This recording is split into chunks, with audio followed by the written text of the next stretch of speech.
sekarang unemployment rate alias non-farm payroll ya. Jadi unemployment rate ya itu tentang usia produktif, berapa persen orang yang sedang bekerja atau berapa persen orang yang pengangguran ya. Di saat baik orang bekerja alias unemployment rate ini rendah sekali ya. Unemployment kan orang yang tidak bekerja gitu ya. Atau employment rate itu tinggi sekali.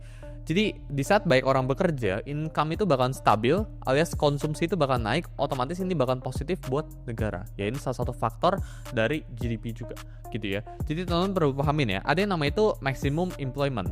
Maximum employment ini ketika teman-teman itu semua orang di dalam suatu negara ya itu udah kondisi itu udah bekerja.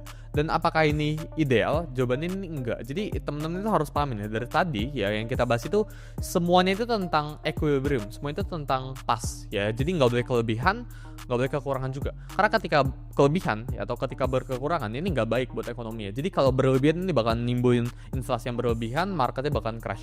Tapi kalau berkekurangan, marketnya juga bakalan crash, marketnya bakalan kering banget gitu ya. Jadi kita harus paham ya, di makroekonomi ini tentang keseimbangan. Everything is about balance gitu ya.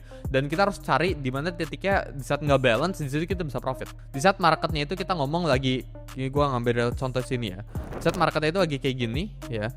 Di saat lagi di atas sini, waktunya buat kita jualan ya. Tapi di saat di bawah sini, waktunya kita buat beli ya. Kita mencari titik yang nggak seimbang. Itu makroekonomi gitu ya. Jadi maximum employment itu salah satu info yang kalian perlu tahu juga ya. Jadi di saat employment rate itu terlalu gila gitu ya, semua orang bekerja ini juga nggak bagus gitu ya.